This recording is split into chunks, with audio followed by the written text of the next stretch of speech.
Ile tanyo bener, pamai tanyo bener, gure tanyo bener, ngak selamat dunia akhirat. Alaihi wa ala alihi wa sahbihi ajma'in.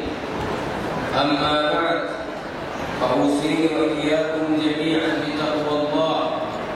Ittaqullaha haqqa tuqatih wa la tamutunna illa wa antum muslimun. Hadirin hadirat sidang jamaah akademika rahimahumullah. Alhamdulillah, dengan izin dan rahmat Allah Subhanahu wa taala, prosesi berjalan dan berlangsung dengan baik dan mudah-mudahan berkah dan mudah-mudahan kehadiran kita semua di dalam majlis ini selain menjadi saksi atas proses akad nikah yang baru saja berlangsung, juga kita dapat untuk mudah diingat. Jadi kalau sudah tua nanti, setiap tanggal 7 ingat bulan 7. Berarti itu waktu kita nikah dulu. Mungkin biasanya juga orang nanti kalau punya kendaraan dihubungkan dengan ini mudah pasal platnya.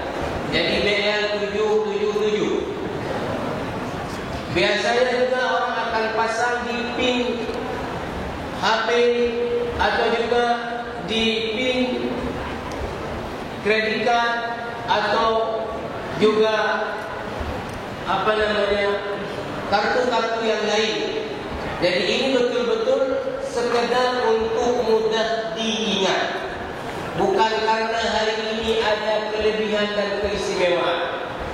Di dalam Islam semua hari baik. Tinggal tergantung kita yang menjalani hari itu baik tidak. Jadi hari ini banyak pasangan yang menikah.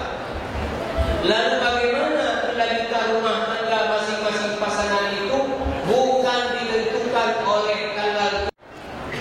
Ada yang bertanya kepada beliau, dia seorang gadis mencintai seorang pemuda, tetapi orang tua dan keluarganya punya calon lain untuk dirinya. Lalu dia minta nasihat Syekh Yusuf Al-Qaradawi seperti apa jalan keluarnya. Ada juga pertanyaan kepada beliau bahwa dia dipaksakan oleh orang tuanya untuk menikahi seseorang yang dia tidak suka, tapi orang tuanya tetap berkeras untuk dia harus menikah dengan seseorang yang orang tuanya suka tapi dia tidak suka. Maka Qaradawi terhadap pertanyaan-pertanyaan yang terkait dengan rumah tangga ini ada dua statement. Saya sangat sepakat dengan ungkapan beliau, dan ini menjadi ilmu kepada mereka-mereka yang belum menikah. Pertama, Qaradawi mengatakan bahwa setiap orang yang belum menikah itu mesti sebelum melangsungkan proses ijab kabul seperti hari ini, itu mempertimbangkan segala aspek. Dengan kalimat beliau, la budda min waznil umuri kulliha. Jadi tidak menikah hanya atas dasar cinta saja. Tidak menikah hanya dasar karena suka saja. Tidak menikah hanya karena baru kenal dan ketemu saja. Tetapi penting setiap orang yang akan menikah mempelajari segala aspek yang terkait dengan bagaimana nanti kalau kedua orang ini hidup bersama. Apakah ada kesamaan visi dan misi? Apakah ada kesamaan karakter? Apakah akan ada kesamaan arah hidup yang kemudian bisa sama-sama menuju kepada arah yang sama? Maka oleh karena itu, Jamaah rahimakumullah, sedikit saja. Rasulullah sallallahu alaihi wasallam di dalam hadis sahih Bukhari Muslim, Ibnu Majah meriwayatkan dan Abu Dawud juga, bahwa Rasulullah mengatakan, "Tunkahul mar'atu li arba', li jamaliha wa li hasabiha wa li maliha wa li diniha, fadhfar bi dhati din taribat yadak." Biasanya ketika seorang pemuda ingin menikahi seorang gadis, maka dilihat 4 aspek. Dilihat aspek kecantikannya, karena ini yang tampil duluan. Yang kedua adalah keturunannya, kemudian status sosialnya, harta kekayaannya. Yang keempat adalah aspek zahmah, maka mesti dia menjadikan pengamalan agama adalah merupakan kriteria kunci.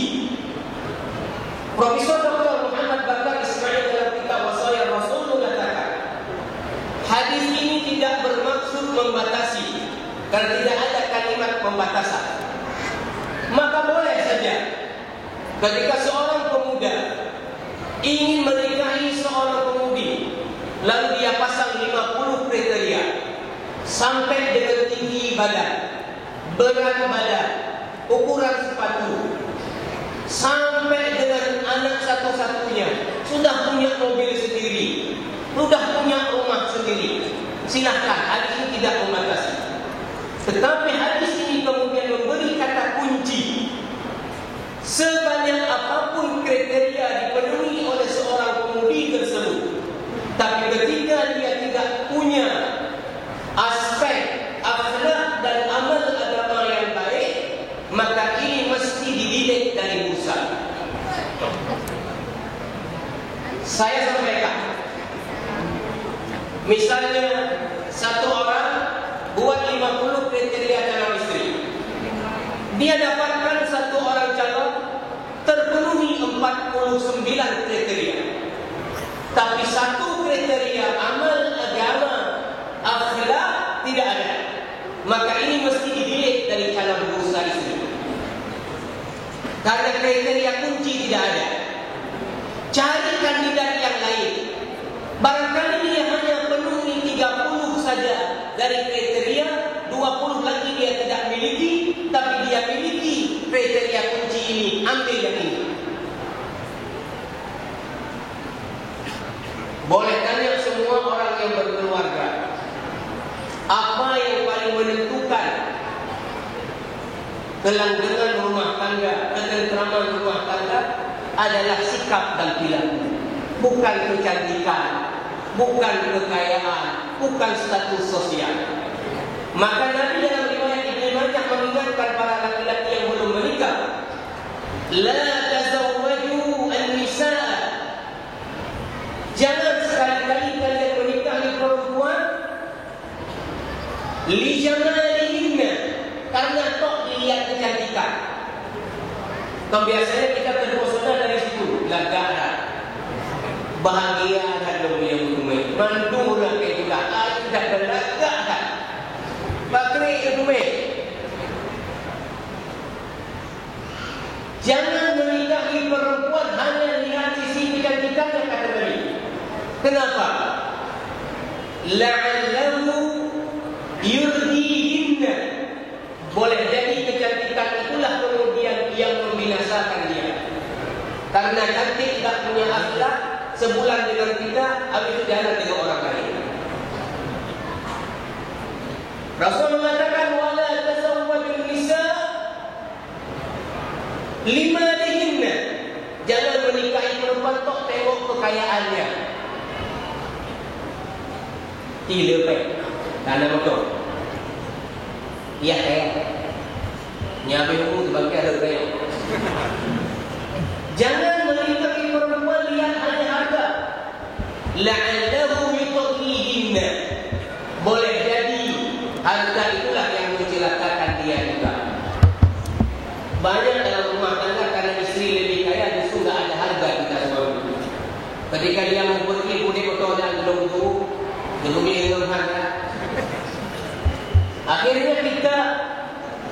menjadi selalu tertekan mental dan hancurlah rumah tangga kita. Maka ini pertama bagi yang calon suami.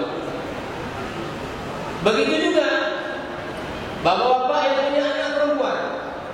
Rasulullah beri petunjuk dalam hadis riwayat Ibnu Majah. Idza ja'akum man tardawna dinahu. Mohon maaf riwayat Imam At-Tirmidzi. Apabila datang kepada kalian para wali yang ada anak perempuan, man tardawna dinahu wa khuluquhu. Orang laki-laki pemuda yang kalian ridho akhlak amal agamanya. Fazawwijuhu. Nikahkan anak perempuan kalian dengan pemuda. Illa taf'aluhu. Jika kalian tidak nikahkan, takun fitnah fil ardi wa fasad. Adalah riwayat wa fasadun 'arid.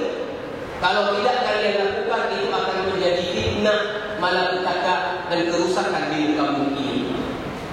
Tetapi Profesor Dr. Wahbah Zuhair dalam Wasaya Rasul mengatakan ini tidak makna bahwa aspek ekonomi pendidikan tidak dilihat. Karena setiap orang yang menikah tentu dia sudah siap dari aspek ekonomi. Tentu ini juga menjadi aspek penting. Tetapi kemudian aspek kuncinya ada di akhlak dan